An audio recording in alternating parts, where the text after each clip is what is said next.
ব্রাহ্মণবাড়িয়ায় যুবলীগ নেতাসহ কয়েকজনের বিরুদ্ধে হামলা ও ছিনতাইয়ের অভিযোগ। ব্রাহ্মণবাড়িয়া প্রতিনিধির তথ্যচিত্রে বিস্তারিত। ব্রাহ্মণবাড়িয়া সদর উপজেলার সাদিকপুর ইউনিয়নের আইনাডোবা এলাকায় রক্তাক্ত হামলার ঘটনা ঘটেছে। বৃহস্পতিবার সন্ধ্যায় ইউনিয়নের শহীদ মেম্বারের বোনের বাড়ি সংলগ্ন কবরস্থানের পশ্চিম পাশে এই হামলার ঘটনা ঘটে। এই ঘটনায় গুরুতর আহত হয়েছেন আশরাফুল হক বাবু। তিনি বর্তমানে ব্রাহ্মণবাড়িয়া সদর হাসপাতালে চিকিৎসাধীন।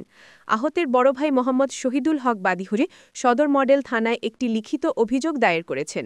অভিযোগে বলা হয়, পূর্বশত্রুতার জের ধরে অভিযুক্তরা ধারালো দা, লোহার রড ও লাঠিসোঁটা নিয়ে বাবুর ওপর অতর্কিত হামলা চালায়।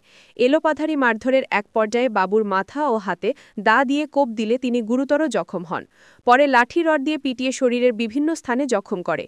এ সময় বাবুর কাছে থাকা ৫০,০০০ টাকা ছিনিয়ে নেওয়া হয়েছে বলেও অভিযোগে উল্লেখ করা হয়। অভিযোগে যাদের নাম উল্লেখ করা হয়েছে তারা হলেন চিলকুট গ্রামের শহীদুল হকের ছেলে জিলানি, ওয়াদুদ মুন্সির ছেলে ইমন মুন্সি, শহীদুল হকের ছেলে দুলাল মিয়া, মৃত আব্দুল সাত্তার মুন্সির ছেলে ওয়াদুদ মুন্সি, মৃত কাদেরের ছেলে শহীদুল হক, মৃত দুধ মিয়ার ছেলে শাহ আলম সহ আরও কয়েকজন অজ্ঞাত ব্যক্তি।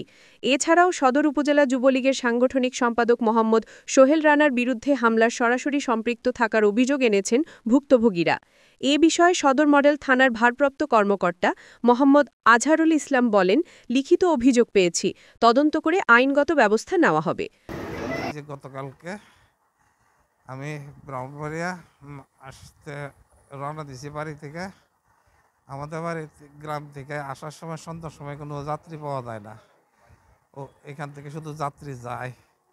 তা আমি একটা সিএনজিতে উঠলাম। ওঠার পরে কয়েক নরসিংসার বাজারের পশ্চিম পাশে বোধকরি একটা খাল আছে, ওই খালের উপর একটা ব্রিজ আছে। ব্রিজের পশ্চিম পারে জায়গাটার নাম, গ্রামটার নাম হলো আইনাডোবা, আর কেউ বলে আদমপুর। এখানে তারা আগ থেকে দুইটা সিএনজি নিয়ে বসে রয়েছে, আমি জানি না। তা আমার সিএনজি হাত উঁচা করে দেখাইছে ওখানকার লোকজন, তখন ঠাস করে দাঁড় করাইছে। সিএনজি দাঁড় করানোর সাথে সাথে মনে করেন যে আমার টান দিয়া ২-৩ জনে নামাই লিছে। নামাই লওয়ার পরে পিছন দিয়া একটা চাইনিজ কুড়াল দিয়া কূপ দিয়েছে।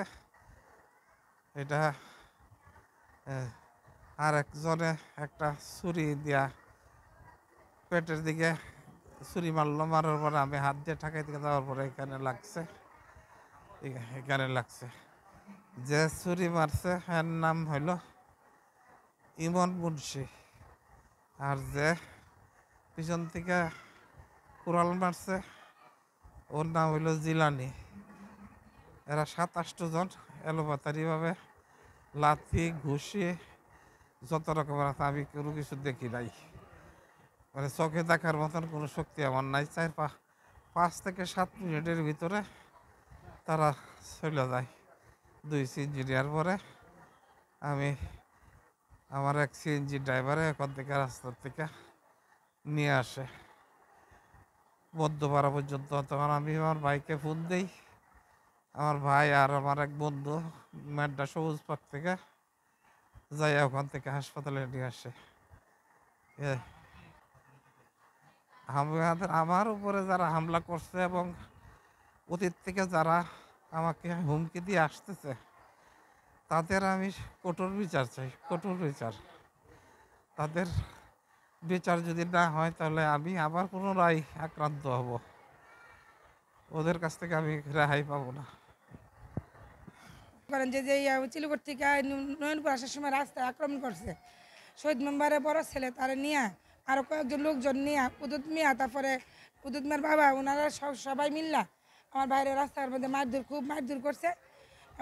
এবারে চারিদিন কুড়াল দিয়ে কুপাইছে, হাতের মধ্যে গায়ে দিছে। তারপর আমরা শুনলাম, সদরে আসলাম।